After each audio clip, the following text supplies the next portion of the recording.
ल हर्स देखाइदेऊ न साथी हर्स ल अलि नजिक नजिक ल हामी हर्स हेर्न चाहन्छौँ हाम्रो रियल हर्स हर्स आम्मामा so hello guys welcome to my channel हो बिरा सन्चै हुनुहुन्छ होला म पनि सन्चै छु आज धेरै दिनपछि हामी फेरि नयाँ भिडियो लिएर आएको छौँ हाम्रो युट्युब च्यानलमा सो आज हाम्रो राइड भएको छ हाम्रो यो मेलकुनाको सायद मलाई लोकेसन पनि थाहा छैन हाम्रो मेलकुना कुन ठाउँ हो साथी मेलकुना गुर्बाकोटको हाम्रो आजको यात्रा छ सायद धेरैजनालाई थाहा छैन होला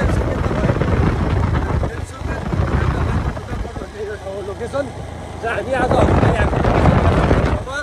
एउटा नयाँ नै अब युनिक नै ठाउँ छ है जस घुम्नलाई बबाल ठाउँ छ हामी यो धेरैले थाहा पाउनु भएको छैन होला सायद हामी चाहिँ अब यो सुब्बाकुनाको चेकपोस्ट क्रस भएर त्यहाँको हामी चाहिँ यो भेरीको बिचमा पुगेको छौँ अब बिस्तारै जानेछौँ बाटोमा हजुरहरूलाई देखाउने गर्छौँ लोकेसनमा गाइज सो गाइज हामी चाहिँ अहिले भेरी आइपुग्यौँ अब बिस्तारै हामी छिन्चु पुग्नेछौँ हाम्रो पछाडि चाहिँ टोली आयो है त्यहाँको टोली पनि आइपुग्यो हाम्रो टोलीहरू भर्खर आइपुग्यो हामी चाहिँ अगाडि नै आइसकेका थियौँ ल गाइज अब हामी चाहिँ यहाँदेखि अब हिँड्न लागेको बिस्तारै अब बाटोहरू हजुरलाई म देखाउँदै हिँड्छु ल ट्याङ्कीमा बाँधेर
सो गाइज हामी चाहिँ अहिले रामगढ आइपुग्यौँ छिन्चु क्रस भएर रामगढ आइसक्यौँ अब हामी चारजना यहाँ बसिरहेको छ पछाडि चाहिँ दुईवटा साथी आउँदैछ उसलाई चाहिँ हामीले कुरिरहेछौँ हामी चाहिँ टक्क अहिले यहाँ साथीहरूलाई कुरायो तिनीहरूले पेट्रोलको कारणले गर्दा केटाहरू ढिलो भयो हामी चाहिँ तिनीहरूलाई कुरेर बसिरहेछौँ गाइज अब एकछिनमा ट्याक्क साथीहरू आएपछि निस्किन्छौँ अनि ट्याक्क हजुरहरूलाई बाटो देखाउँछौँ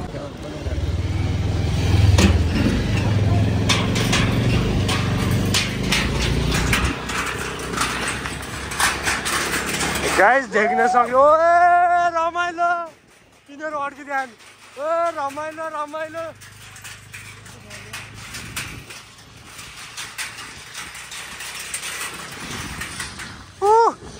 यो चाहिँ हामी रामगढको यो पुलमा छौँ है अब हाम्रो मेलकुनाको राइड भइरहेको सागर सातो गएको क्या अड्किहान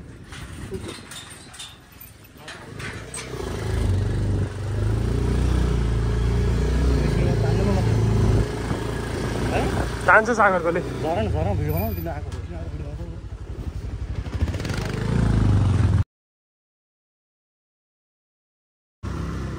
जाऊ जाऊ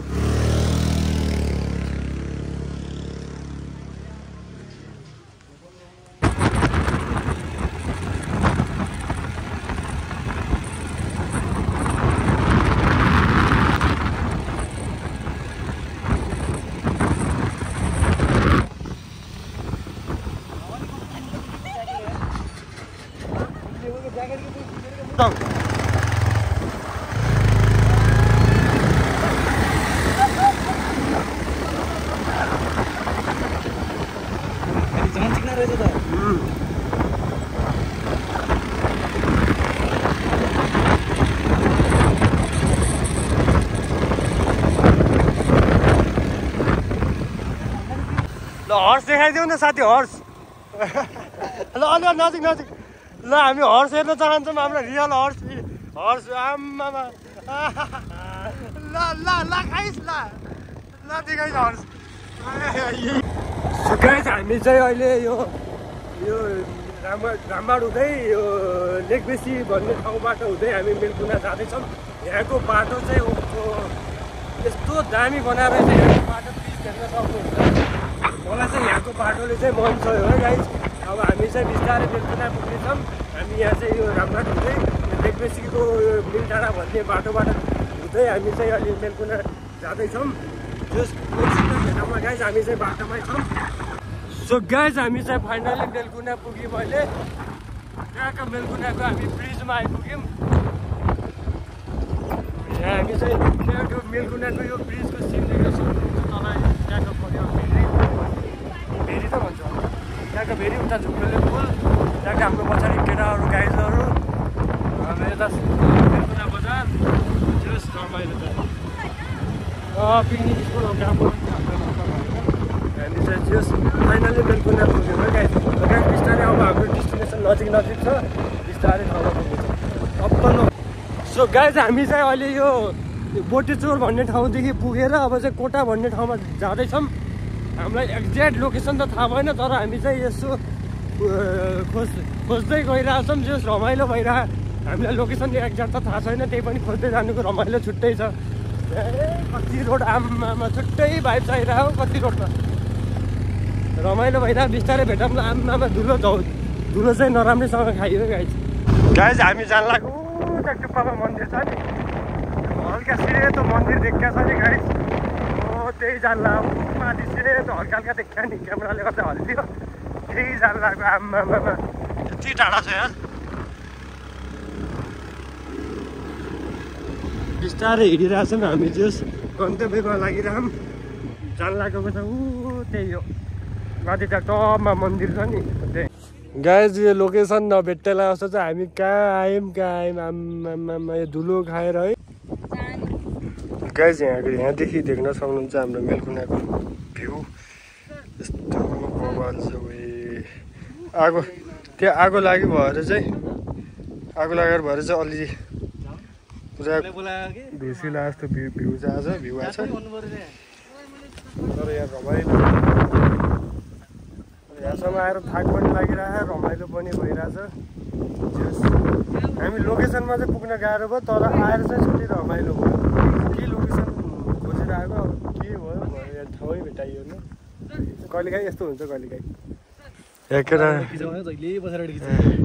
अझ साउन्ड सुनिन्छ नि त। यो मान्छेको दारी